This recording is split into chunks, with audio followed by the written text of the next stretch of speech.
If English is not your first language, and especially if you are learning English with your children at home and you are a non-native speaker of English, this video today is going to help you. What is this video going to help you with? As an English teacher, I get a lot of questions about accent. How can I improve my accent? How can I improve my child's accent in English? There is something deeper here that I want to talk about in today's video that I think is really, really important. And if you are having any trouble with your accent, if you have any questions about improving your accent in English, I want you to watch today's video first because I think it's going to help you a lot and not in the way that you think. So if we don't already know each other, my name is Brittany. I am an English teacher. I have a program where I help parents who do not speak English as a first language teach English to their children at home. So, parents who have babies at home, toddlers, preschoolers, I help parents teach English to their kids at home while their kids are still little before they start school. And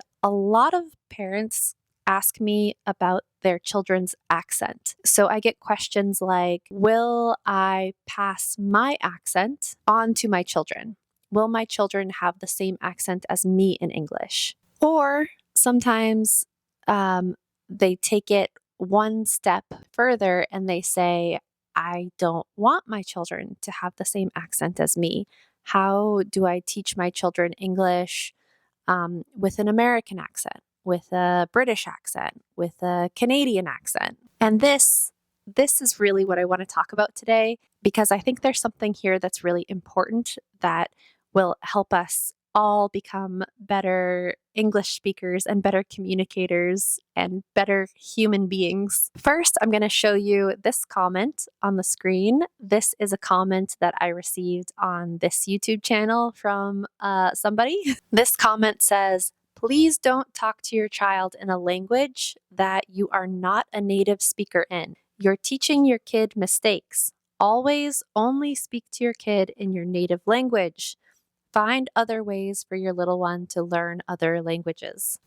So first of all, I disagree strongly with this person. There are thousands, if not more, examples, cases of people around the world who are teaching their children languages that they are not a native speaker of. A lot of families who are raising their kids in their non-native language or with additional languages at home don't talk about it, so we don't hear about it that much. However, there are some well-documented cases. One of them is by a man named George Saunders, I believe his name is, who was a native English speaker who raised his children completely in German. So he improved his German, and his wife learned German too, and together they spoke to and raised their children in German, and their children became speakers of German at home and speakers of English in the wider, greater community. Now, I don't know all of the details of the Saunders family's case, but you get the idea. This can be done, and this has been done before. But I want to respond to this comment in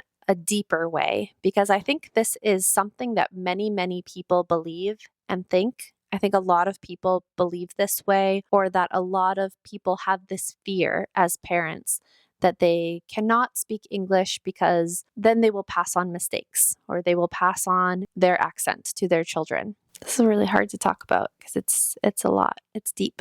My son is 4 years old and he speaks English with me, and his father has always spoken to him in French. His dad speaks to him in French.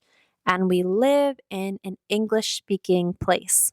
All around us, my son hears English. Even though my son has been hearing French since the day he was born, it's very likely, it's very probable that my son will have an English accent when he speaks French, an anglicized accent when he speaks French, even though he will probably speak French very fluently. He's probably going to speak French in a different way than a person who is growing up in a majority French speaking place. And that is totally normal. I am sure that many people in his life will comment on the fact that he has an accent or whatever. He says words differently when he speaks French. He is growing up in an English speaking country.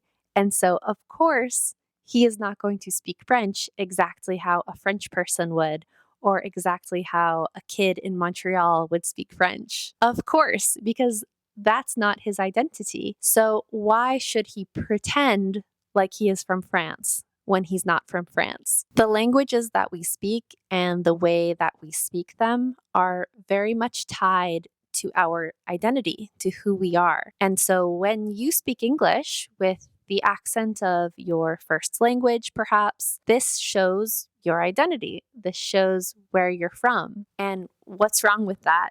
That is a true story that tells your history of who you are. It shows that you are brave, that you are speaking a language that is not your first language, that you have worked hard to learn this language. And why would we want to cover that up? Why would we want to hide this? Why would we want to pretend that English is our first language when it's not?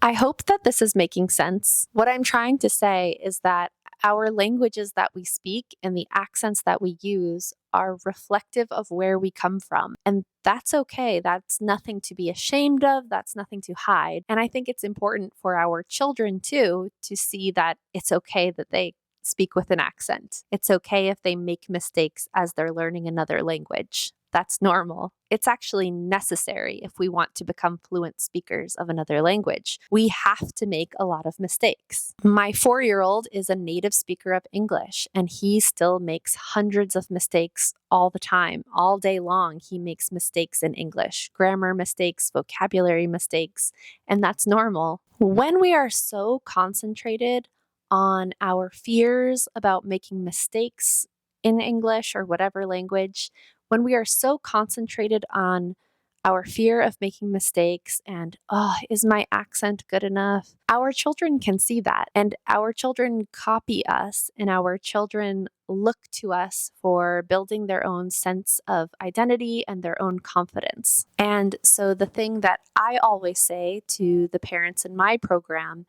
is that we really need to work on our own ability to embrace our accents, to embrace the fact that making mistakes is normal and necessary. This is about connecting with other people. Learning a language and speaking a language is about expressing ourselves and connecting with another person. It's not about how perfect you can be and giving a performance and pretending to be from somewhere or to pretending to be someone that we are not. One of my favorite stories that I know I have told at some point on this channel before is about one of my close friends who learned English as an adult, and she was getting some mean comments. Some people were commenting on the way that she spoke English. And I remember asking her, does that bother you? Does that bother you when people make comments about your accent? And she very confidently and very proudly told me, no, absolutely not. She said, I am proud of my accent. I love my accent because my accent is my history. My accent represents where I come from. My accent is part of me. I love my accent when I speak English, and that has always stuck with me. This is what I want for my own son as he's learning his languages, and this is what I want for you and for your family as well. Please go out and be playful with English today, just like you can practice soccer or play dolls with your child. You can also play and practice English together. Let me know if this was helpful in the comments down below, and if you need more help teaching English to your little one at home, I suggest that you watch this video next. I will see you very soon.